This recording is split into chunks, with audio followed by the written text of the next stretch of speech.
So, good morning. My name is Chris Carabinos, and I'll be your host for this morning's opening session of the Scottish Religious Academy. So, we'd like to welcome you to the fourth annual and first virtual Scottish Religious Academy. This conference is organized and conducted by the two organizations you see on the screen there, the United Methodist Committee on Scouting in North Georgia and the Catholic Committee on Scouting for the Atlanta Archdiocese. So you're going to hear a little bit more about those two organizations in a minute. So this academy is for adult leaders and Boy Scouts, Girl Scouts, and we also have participants from American Heritage Girls Trails of Life, Trail Life, and a couple of other organizations as well. We also have several ministers and priests attending today as they have an interest in utilizing scouting as a ministry tool in their churches. And then we also have some Girl Scout and Boy Scout professionals from around the country. So we appreciate you all attending today. In order to get us started on the right foot, I'd like to ask Stephen Scheid, National Director of the Center for Scouting Ministries, Methodist Church, and a former Methodist minister, to start us off with a prayer. Stephen? Good morning. Please join me in prayer. God, we thank you for this day and for all that you've given us. We're grateful for the time and for the volunteer and the leadership that is given through this group. Lord, we just ask you would reach out and pour out a blessing on this entire world, that you would heal us, that you would open new doors, that as you stretch us, that you would also provide the place of rest. Lord, we just ask that you would enliven hearts and minds today as we learn and grow, and help us bring faith to youth across this world. In God's name we pray. Amen. Thank you very much, Stephen, for that.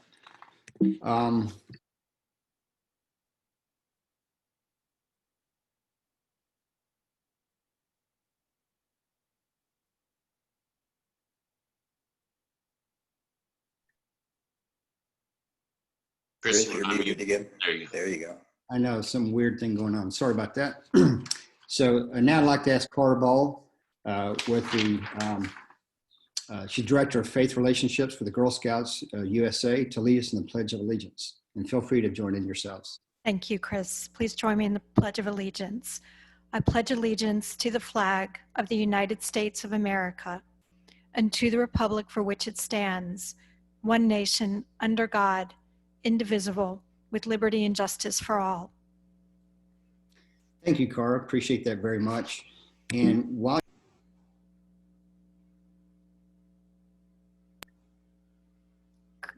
Chris, you're on mute again. I know it, it's we have so many people, and there's the bandwidth challenges. I lose control of my mouse occasionally, so I'm trying to go back upstream. So thank you for that. So Cara, since you have the mic, if you could go ahead and lead us in the Girl Scout Promise and the Girl Scout Oath, we'd appreciate that. Yes, thank you. Please join me, Girl Scouts. On my honor, I will try to serve God and my country, to help people at all times, and to live by the Girl Scout law.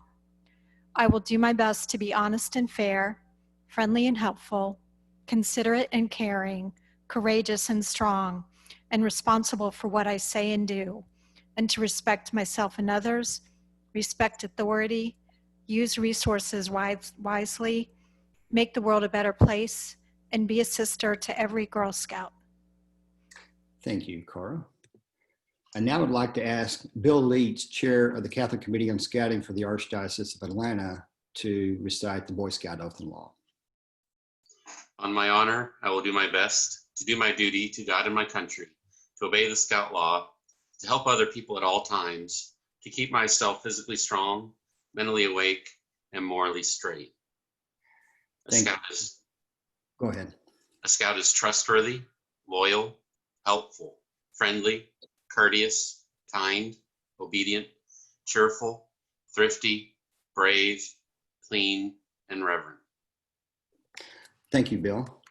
Now, one thing, did you notice at the beginning of the Scout law, it says to do my duty to God and my country? And if you look at the Girl Scout Promise, to serve God in my country. So it's a core part of both programs. I want to get to one housekeeping note before we get into the program. all the participants should be on mute. And we already have 224 people in the room. We have 378 registered, so we know there's others coming in throughout the program here. The best way to try to communicate with us is via chat. So this is a screenshot of my page, if you will. So there's a button down here on your bottom nav bar. It says chat. You click on it and the screen pops up if you're not familiar with Zoom. You can send a message to everyone. And so that's a great way to ask a question during a session, especially during the breakout sessions we're going to have. And if you want to pose a question to the moderator. Most of the questions we'll take at the end of each session. So because there's just so many people here involved. And so if you could just be aware that also everybody's gonna be reading your chat stream. So make them concise and we'd appreciate that too. And then we have people monitoring the chat rooms to feed questions to the presenters at the appropriate time, okay? All right, so let's give you a little bit of background on the Academy itself. As I mentioned before, this is the 4th Scottish Religious Academy, the first virtual one by virtue of COVID-19 that sort of washed us out of the initial one. So this academy has multiple purposes. One is to help faith institutions like churches, temples, and synagogues understand that scouting can be a ministry of their institutions. The second objective is to help scout leaders, help us understand the same thing, that scouting can be a ministry of your faith group. And it's also, the third objective is to provide some tools, ideas, resources, and programs to help you build faith into your scout program. And by the way, when we say scouting, we are inclusive of Boy Scouts and Girl Scouts. And as you see some presentations in a minute, in both the Methodist and Catholic Church, it includes Big Brothers Big Sisters, Campfire, and perhaps some other programs. So the first thing we'd like to do is consider that scouting can be a ministry. Secondly, as we've already mentioned, it's all inclusive of a number of different youth programs. If you're in the Boy Scout world, you're familiar with a concept called University of Scouting, and the Girl Scouts have a similar program as well. It's a training for adult leaders, and you may have 50 to 100 different courses depending on the council, and it teaches adult leaders about many aspects of scouting. This is like a University of Scouting for faith-based content. So all the content here is about building faith in your programs. And as we look at expanding this, even though it's the United Methodist Committee on Scouting and the Catholic Committee on Scouting hosting this, it's not about Methodism or Catholicism. We are promoting faith in general across all faith groups. And as we'll talk about during the day, most of our troops and packs and crews have multiple faiths in them. And so we want to be able to relate to our youth and help promote faith in their family faith tradition and help encourage them to pursue that faith in their faith family tradition. And so the Methodists started this 4 years ago. The Catholics joined 2 years ago. We would like to add other faith groups. We have had some with Orthodox and the Jewish scouting, and we would like to broaden this so that we have more groups involved. If you are with a group and you're interested in this, you have my contact information here on the screen, and also the emails are coming from on benefit of the committee. So you should have my email address. So if you have an interest in that or learning more about maybe participating in a future program like this, let us know. We'd love to hear from you. Okay. We understand that there's many challenges in running a troop, especially like in my troop, Troop 143 in Johns Creek, Georgia. We have Catholics, we have Protestants of almost every stripe. We have a number of Hindu kids, probably 20% of our troop is Hindu. Occasionally we'll have a Muslim or Jewish boy. A lot of scout leaders are intimidated about talking about faith in that setting because they're afraid of stepping on somebody's toes. So instead of offending somebody, they just step back and do nothing. But as you saw in the Girl Scout oath and the Boy Scout oath, faith, duty to God, or faith in God is a core component of the programs. So we do have a responsibility to talk about faith. Now, the reason we created this academy is to help scout leaders understand that and to understand how to talk about faith in a way that is promotes that aspect of scouting, and in a way that's non-confrontational. So one of the key principles you're going to hear about today is you don't have to be knowledgeable about all religions. You don't have to be an expert at everything.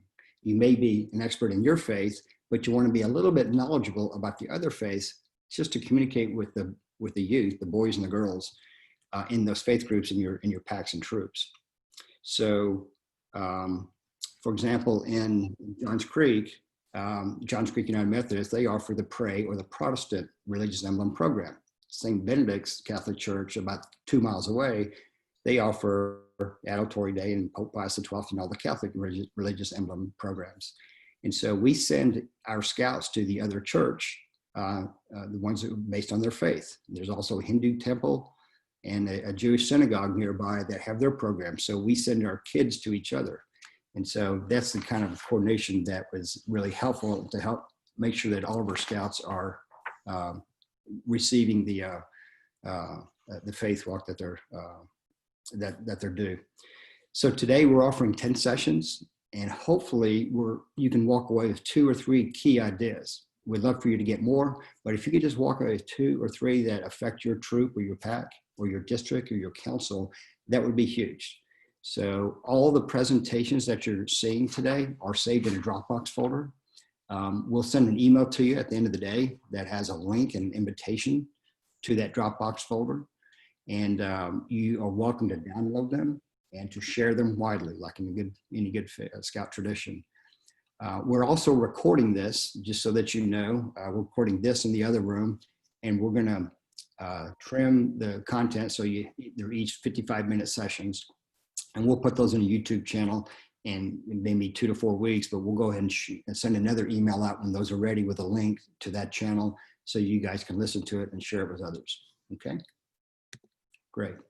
So what I'd like to do is find out a little bit about who we have in the audience here. Right now we have 229 people, and I am going to launch a poll here and ask you if you could just go ahead and answer, and I'll share the results here momentarily. We'll give it about 45 to 60 seconds, but if you'd go ahead and answer it, what Scout role brings you here today?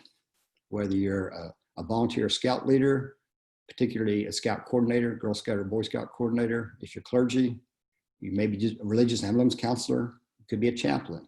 We have a number of Girl Scout and Boy Scout professionals in the audience today, okay?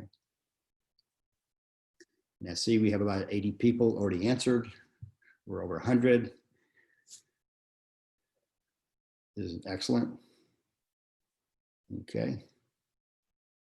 And in another few seconds, I'll go ahead and release the poll. We have 160 out of 230 voted so far. If you guys just joined, we have a poll going up. Go ahead and answer the poll. Okay, we're about 80% in. We'll give another 10 seconds.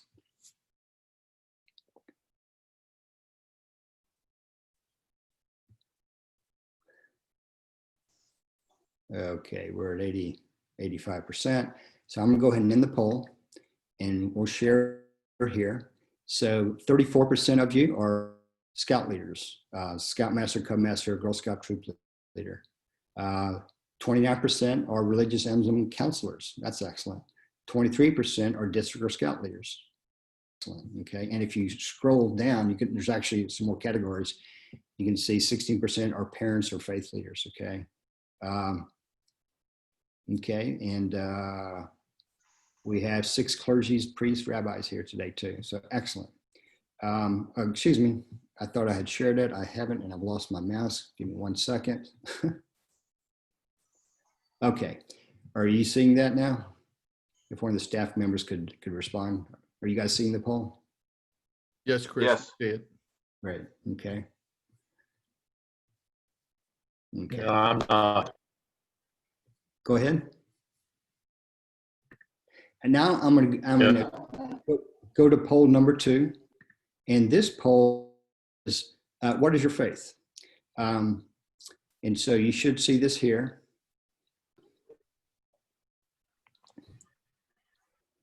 And so we'll give this, once you get to about 85 or 90%, we'll go ahead and, wow, we got to that one real quick. You guys are ready now for this.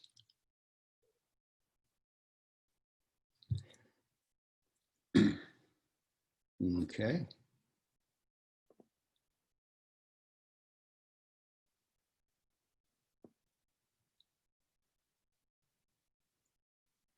Okay, we're at 86%. Give another couple seconds, and I'm going to close it momentarily. Okay, so I'm sharing the results now. So as predicted, because we promoted this heavily in the Catholic and the Methodist world, you'll see that most folks are in those groups.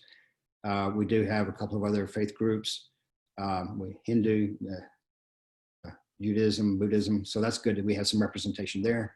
And then it'd be interesting to see how the Protestants break down. So good sharing there. Okay. And I've got one more poll to share with you. Okay. And this is, how did you hear about the Scholars Religious Academy? You can enter multiple choices, but if you limit it to 3, that would be helpful. Just trying to figure out, because this thing spread virally, which is awesome. What we just like to understand if we could replicate this. We know the National BSA Religious Relations Committee promoted this well, as did the Catholic Committee on Scouting and the United Methodist Committee on Scouting. Both of those national organizations and regional organizations promoted that. Carl Ball with the Girl Scouts of America, USGSA, I appreciate everything you did to promote this thing too. You guys did a wonderful job getting the word out. And I know it hit a number of Facebook groups.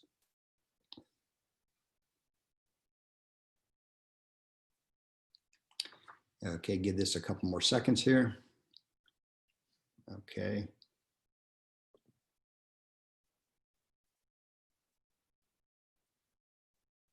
All right, we'll go ahead and end the poll here and go ahead and share. And so again, you may want to scroll down to get the last answer or two. Boy, pretty dispersed sources, if you will. Obviously Facebook, and of course we could be Facebook with the Catholics or the National BSA or the Girl Scouts. So yeah, this is widespread and it sort of supports what we were looking for. So appreciate you answering those 3 polls real quickly there. Okay. All right. So let me share with you some fun facts from the registration that we learned. So I mentioned we had 378 registrants. We know some people are going to come in for a little bit later in the day. Georgia, as you might expect, since we're hosting it here, we've had it 3 years in a row. We've got 64 registrants. Kentucky is number 2 with 27, Florida with 23, and you can see the other states listed there. So that's outstanding news. In addition, we have 42 total states, including Hawaii and Alaska. We were talking with Alaska a few minutes ago, so appreciate you guys being on with us. I know you're 4 hours earlier than wherever we are now, but that's really a dedication, impressive. We appreciate you guys joining us.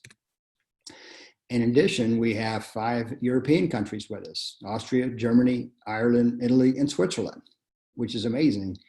And I hear tell that somebody is dialing in from Japan. I don't know, John, if we've heard confirmation of that, but that's pretty impressive.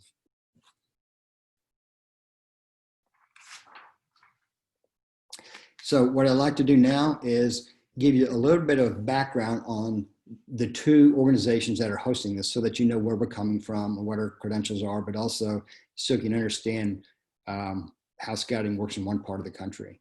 I'm going to talk about the United Methodist Committee on Scouting, and then Bill Leach is going to talk about the Catholic Committee on Scouting. Both of these are Georgia-based organizations. So scouting is a ministry in the Methodist Church, and we look at it that way. Not every Methodist church looks at it that way, and that's part of our mission, is to get all the ministers and all the scout leaders looking at it that way. But we do support Girl Scouts, Boy Scouts, Big Brothers Big Sisters, and Campfire. This year, 2020, is the 100th anniversary of the official relationship between the Boy Scouts of America and the United Methodist Church. And we celebrate that Boy Scout Sunday in February. We have worked with the Girl Scouts for that long, or actually longer too, even though there's no official agreement dating back that far. Scouting, or the Methodist Church, is now the largest supporter of scouting nationally, and it's been that way in Georgia for a very long time. And we also understand from the local Girl Scout Council in Atlanta, we have 2 Girl Scout councils we work with, that we're the biggest host of meeting space for Girl Scout troops, the Methodist churches. This is just a quick glance at our organization. We're a group of volunteers. We have 28 people that you see listed here. Some work directly with the churches and the scout leaders, and others put on training programs and other special events. One thing you'll see here in the lower right corner is you'll see 5 ministers, 2 female and 3 male ministers who are on our United Methodist Committee on Scouting. And we have 2 Girl Scout professionals who are liaisons and working with us. In fact, you'll hear from Sherry Saunders later today in the My Promise, My Faith Girl Scout breakout.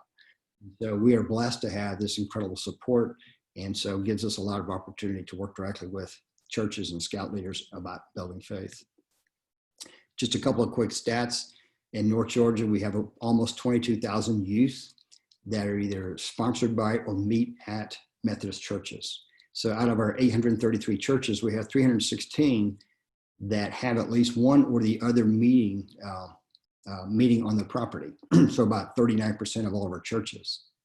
149 of those have both Girl Scouts and Boy Scouts. So we don't look at it as either or, we look at it as and, both. And we encourage our churches to sponsor both programs. And so, and the other point I'd mention here is our membership from 2017 to 2019 has grown by 10%. So a little counter-cyclical to much of the rest of the country, but we're experiencing some really nice growth here. So just want to share that with you as a point of encouragement. And so there's opportunities in both programs. The United Methodist Committee on Scouting, our mission is to sprinkle seeds of Christ. We're a Christian organization, and that's what we're here for. And so if you're Jewish or Hindu, that would be your mission too, to promote faith in your tradition as well. One of the ways we do that is through the Religious Emblem Program. And for Protestants, it's called the Pray Program, or at least that's the organization that prepares the materials, publishes it, provides the medals and recognition. This is a picture of Reverend Scott Pickering. Scott Pickering's on the UMCOS. He's also a minister at Cornerstone United Methodist Church in Noonan, Georgia. And during the COVID crisis, he took the opportunity and he converted his Pray class, this is as much as 2nd and 3rd graders, to a Zoom meeting. He held a Pray day camp every day. This is 3 weeks ago now, where he had an hour a day that they were on a Zoom call and they were doing their work and reporting out their work. And in other parts of the day, they were working on the next lesson. And so he did this Monday through Friday. This is the God and Me class. And then he also had a God and Family class he did as well. So it just goes to show that you can get ministers involved, which is awesome. But you can also, even in a COVID environment like we're experiencing now, you still can keep the Scout program strong and going, okay? And this also want to mention one other fact that I've heard. About 50% of all Scouts would never step inside of a church, temple, or synagogue if it wasn't for going for a troop meeting. So this is a great opportunity to expose faith, or at least a building to Scouts. And once they get them inside for a PAC meeting or a troop meeting, then maybe get into a Scout Sunday, you can begin to sprinkle seeds, of your faith with them. So it's a great opportunity to expose not just the youth, but also the families as well. And now I would like to ask Bill Leach, the chair of the Catholic Committee on Scouting in Atlanta, to share some information about his program. Good morning and welcome. Thank you, Chris. As Chris said, I am the current chair of the Archdiocese of Atlanta Catholic Committee on Scouting. The Archdiocese, the Catholic Committee is a part of the Youth Ministry Department under the Office of Formation and Discipleship. You see on the screen several of our means of communication and ways of getting in touch with us. Next slide, please. The Archdiocese serves scouting in several programs across 7 Boy Scout councils, 2 Girl Scout councils, as well as parish-based programs for the American Heritage Girls, Federation of North American Explorers, and Trail Life in the Archdiocese. Next slide. As a committee, we earned the National Catholic Committee on Scouting's 2019 Quality Diocese Award. And we recently celebrated our 50th anniversary at the Archbishop's annual Mass at the Cathedral of Christ the King in Atlanta. Next slide. Besides offering the religious emblems programs and promoting that program to all youth, some of our other support activities are including providing Mass at summer camp. We pay the stipend for priests to attend 4 camps across 3 councils. And then we've also had larger gatherings where we've been able to offer Mass. But those camp supported are Camp Rainy Mountain, Bird Adams Scout Reservation, Woodruff Scout Reservation, and Camp Thunder. Next slide. The programs that we use are provided by the National Catholic Committee on Scouting. Here you'll find their national website, as well as a key point to locating the appropriate Catholic chair and clergy in your area. The locate diocesan contacts, if you'll put in your zip code, will provide you the contact for your local committee in your area. The National Catholic Committee on Scouting is a church committee of concerned laity and clergy with an advisory to the Boy Scouts of America and relates to the United States Catholic Conference of Bishops through its USCCS Episcopal Liaison. Next slide. I would like to introduce today our keynote speaker. Jim Weiskircher has been serving as the chairman of the National Catholic Committee on Scouting since April 2019. Jim has previously served as Region 14 chair and chair of the Diocese of Charleston Catholic Committee on Scouting. Next slide. And so, Jim, if you could share your slide. There you go. Is it up? It is. Okay, good. How do I get full screen? now? If I can get full screen, hold on. Where's full screen? In the lower right corner. Oh, there it is. Sorry. There you go. Oops. Okay. First of all, I want to thank everybody for attending today. I want to start out by a quote from the founder of the Worldwide Scouting Movement, Lord Baden-Powell.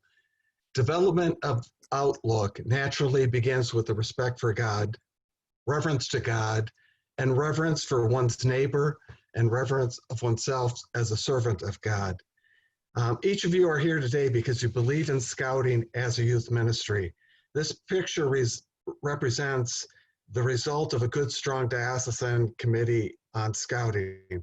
In the Catholic Church, there are approximately 200 dioceses, including the Archdiocese of the military.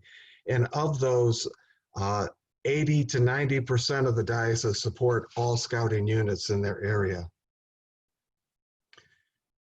When you look at it, what does a diocesan committee really do? It gives guidance, vitality, leadership in the spiritual phase of scouting to all Catholic scouts of the diocese. It endeavors to make entire scouting programs available to Catholic youth in Catholic chartered organizations and non-Catholic units. They are really the youth ministers of the Catholic Church. One of the things we do is we follow the youth protection guidelines for both BSA or GSUSA and the local diocese. And we serve at the pleasure of their local bishop, archbishop, or cardinal. And each committee is led by a diocesan chair and chaplain appointed by the bishop, archbishop, or cardinal. And each diocesan committee operates independently to support the needs of their local diocese. When we looked at it, we talked for a second on the Quality Diocese Award. Each of the dioceses across the country, in order to qualify for this award, have to meet 9 of 14 different qualifications in order to do it. So if someone has earned the Quality Diocese Award, they've done a great job in promoting Catholic Scouting. When you look at it, who are the leaders of the NCCS? They are volunteer priests, deacons, bishop liaison, and scouters. We have only one paid administrator, Elizabeth, that runs our office. The executive committee meets twice a year, and it consists of 5 priests, 10 lay people, a lawyer, and the USCCB Bishop Liaison.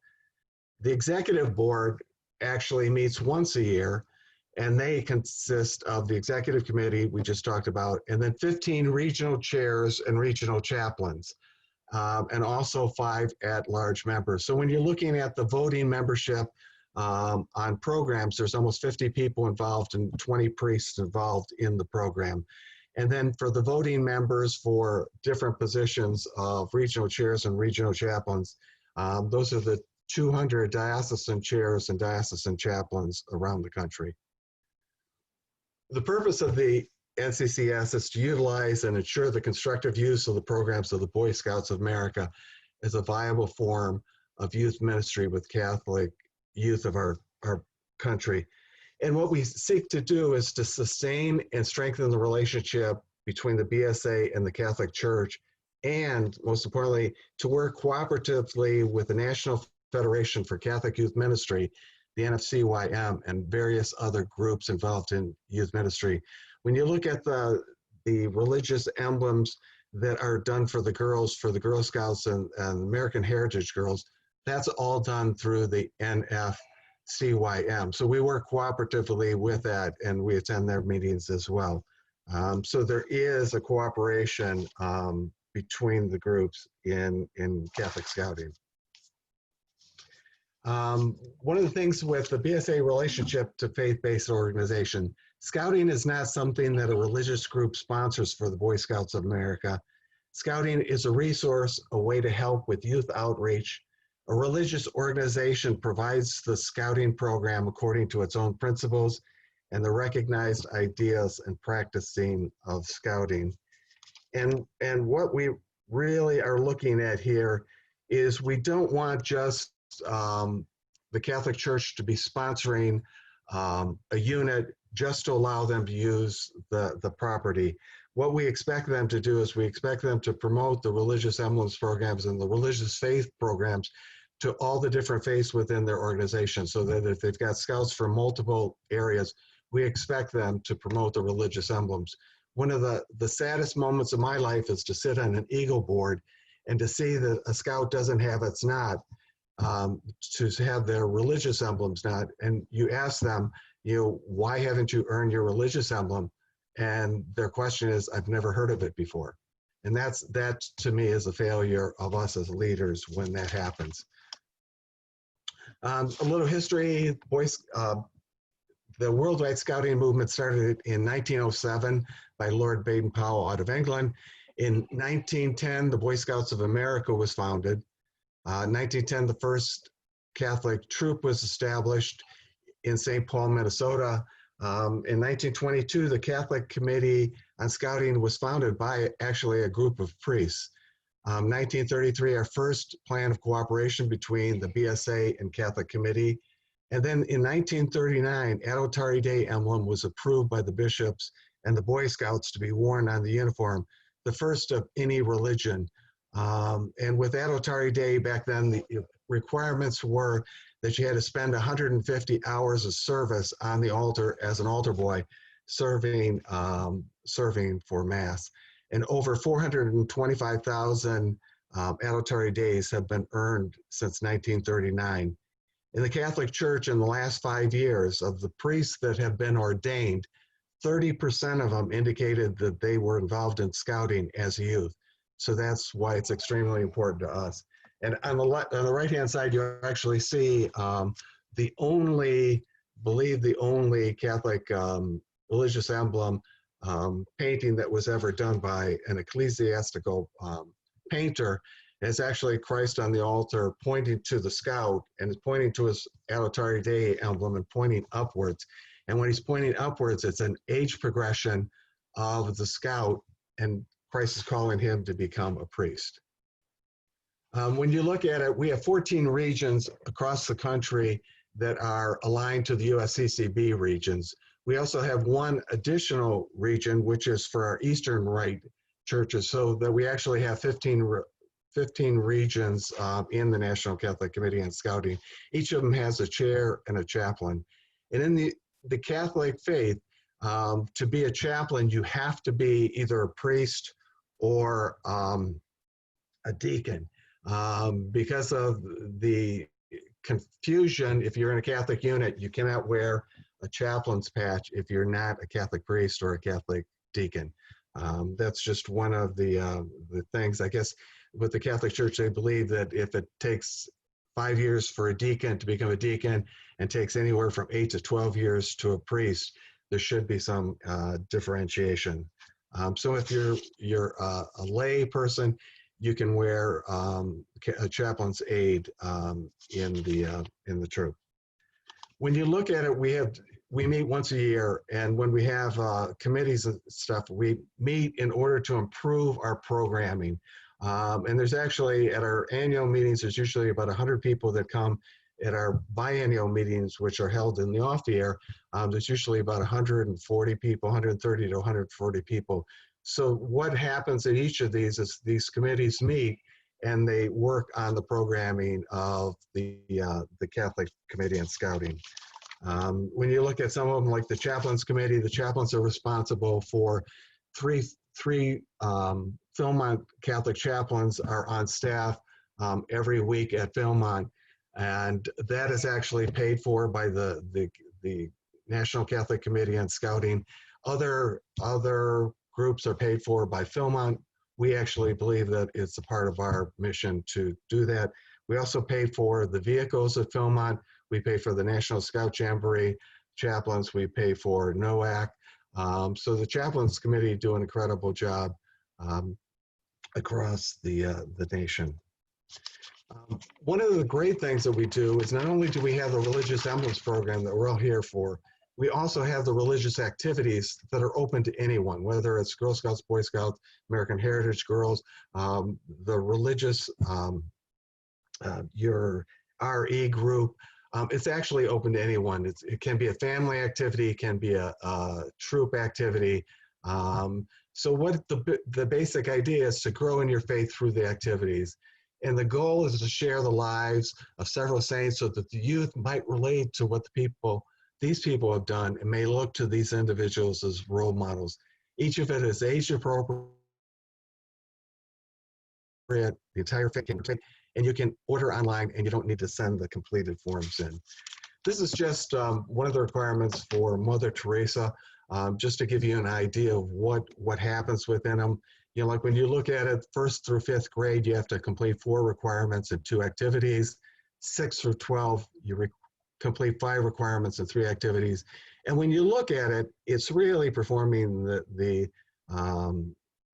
works of mercy. Because when you look at the first activity, Mother Teresa loved and took care of the poor. She said, when a poor person dies of hunger, it has not happened because God did not take care of him or her. It's happened because neither you nor I gave that person what he or she needed. Participate in a food drive or work in a soup kitchen to serve the poor of your community. So these are just great examples for kids to learn more about how ordinary people did extraordinary things and became saints. The Rosary series actually is on the 4 mysteries of the Rosary, as well as how to pray the Rosary. So the kids can earn this as well. You don't need to send in the forms. The adults can verify the answer and just order the patches. The American Saint program started in 2008. And when you look at it, 2 of the saints that are listed are actually in the statuary hall in Congress. St. Damien of Molokai was with the leper colonies in Hawaii, and St. Junipero Serra established the Franciscan missions all the way from San Diego all the way up to San Francisco. So some of them are very famous. And you can also learn about the saints by going to their special areas. Like Catherine Drexel is from Evansville, Maryland. You could go there, take a unit there, or St. Solanus Casey was outside Detroit, so that you can do that and earn the patch as well. Then there's also, it says Rosary, but it's actually the Saint series. Maximilian Kolbe, Mother Teresa, St. Paul, or St. John Paul II. Those are all programs that they can earn as well. The Marian series, when you look at it, it's the Immaculate Conception, Our Lady of Guadalupe. These can also be earned by the kids doing an outing to, let's say, the Shrine of the Immaculate Conception in Washington, D.C. The Faith series, we also have that where the kids can learn about the corporal works of mercy, spiritual works of mercy, and other parts of growing in their faith. And all these are available on the NCCS-BSA website. When you look at it, we also have international activities. And Phil Krajak is actually our head of our, the chair of our international committee. On it, we have the International Awareness Awards, which you can earn the religious emblem or the religious medal on the left by participating in different activities of learning of faith around the world. The larger one is for high school students. The patch is earned by older scouts, and then the pin can be earned by Cub Scouts as well. In honor of the World Scout Jamboree, the Martyrs series, or the Martyrs of Canada, US, and Mexico activity was developed, and it supports international scouting. And when you look at the left, it's international scouting that's actually from the Democratic Republic of the Congo. Last year I was there, and it's on the border of Uganda in an area that's a 4-hour, not a road in sight to get there. Nobody drives a car, no one has electricity, and yet when I went to Mass at 6 o'clock in the morning, there was a group of scouts that were in honor guard in front of the altar. So we also support the St. George Track, which is a leader development track. It's a high adventure and leadership program that we do out at Philmont. It's for scouts 15 to 18 years old, and it's held every other year. And the nice thing is that what happens is the kids go out on the track with a priest and a seminarian. Each diocese is allowed to send 2 people, and it's really a formation role for diocesan leadership. The other big thing that the National Catholic Committee on Scouting does is we offer the Door Memorial Distinguished Scout Scholarship Award. When you look at the different guys that I sat in on one of the application process or whatever, and there were 7 scouts that were selected last year. This year it was just announced of the 7 scouts that have earned the emblem. And when I looked at, or earned the award, and when I looked at it, we actually have over the past, since 2005, we've awarded a total of $171,000 to 81 different scouts. This year, it was just announced a couple of days ago, the $5,000 award winner, which is the first place, was someone from the Archdiocese of the Military. He had not only the Eagle Scout Award, he had the Summit Award and the Horn of Day Award. These are incredible scouts. And for what is nice for the people in Georgia, the second place, the $4,000 award went to Trey Spricer III of Marietta, Georgia, from the Archdiocese of Atlanta. So we were very proud that he was able to earn this year. And it's a service award. It's service award to the church, community, school, and scouting. It is not just an award based on academic achievement. There are plenty of awards for that. This is actually a service award. Several of these scouts have earned all 4 religious emblems. A couple of them have also earned both of their Summit Award and also their Eagle Scout Award. And then I'd like to close with scouting is nothing less than applied Christianity, and that's from the founder of the Worldwide Scouting Movement, Lord Robert Baden-Powell. So I want to thank you for your commitment today. And turn it back.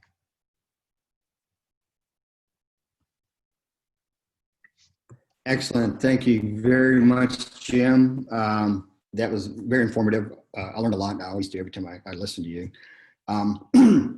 I'd like to make a couple of points here. And Jeff, if you have a question, we can certainly take a question or two before we have to go into logistics. So I'm going to go back up if I can. There we go. We'll keep that up there for now. Number one is I'd like to share an apology. When I did the poll before, I inadvertently, accidentally left off the LDS, Church of Jesus Christ of Latter-day Saints. So I apologize for leaving that off the poll. I'm absolutely sure we have some representatives there. So please accept my apologies there. And also, we are recording this and we will provide it. It may take 2 to 4 weeks to get it recorded, put it on the YouTube channel. We're going to record all 10 breakout sessions as well as this opening session, so you can go in to listen to any of these that you want. And also we'll provide copies of all the presentation material in a Dropbox folder. That's actually already out there, and I'll be sending an email out to all attendees at the end of today. So you should get a link for that. You're going to get 2 emails. One, a thank you email with a link to the Dropbox folder and a link to a survey. You can take a 2-minute survey. We'd appreciate that. And I'll also send out another email with an invitation to join the Dropbox folder that requires a separate step. So, Jeff, do we have any questions for Jim or myself or Bill? Yeah, I had one question pop up for Jim. Jim, can you hear me okay? Yes, I can. Okay. We had a question. Do churches on military bases fall under Archdiocese for military services or their local diocese for religious emblems? That's a great question. If they're in the on a military base that's outside the United States, they would fall under the Archdiocese of the military. We've got a great program. We actually have the diocesan chair is a retired captain in the Navy that handles the program, and he does a great job. One of the things that's great with the Archdiocese of the military, Auxiliary Bishop Spencer is very active in the program, and he has been to the World Scout Jamboree and the National Scout Jamboree. He comes to that, so that happens. If it's with a local organization, like in South Carolina, we have a fort in Columbia. It actually falls under the local diocese, that they'll earn their awards and it will be presented through the local diocese. So it's kind of a gray area. If you've got an active committee, you should be using the local committee. If you don't have an active committee, then I would go through the Archdiocese of the military. Great, great. Hey, one more for you, Jim. How do I get in touch with my local committee to find out what is going on? Okay, the big thing is you've got to find out how to find them. And the big thing is Bill did a great job of saying that you go to the NCCS website, and when you look in the middle of the page, you'll see a little thing that says locate me. And then you type in your zip code, and it will pop up with your diocesan chair and diocesan chaplain. And what I would do is I would get in touch with your diocesan chaplain or chair, because many times a diocesan chaplain has multiple things going on, and it's easier for the diocesan chair to get back to you. So you would check with your diocesan chair, and that's the easiest way to locate it. And looks like we have one more question that's fallen out. If I have additional questions for Jim, where can I go to get answers to that? You can email me at jim.weiskircher1@gmail.com. Jim, here's what I can do too. When I send the wrap-up email at the end of the day, I'm going to put you on copy, a visible copy, and then so people can pick up your email address that way too. Okay. Okay, that would be great. Okay, good. Tell you what, Jeff, thank you very much for those questions, and Jim for fielding those answers. I'm going to go ahead and move into logistics at this point, because we're just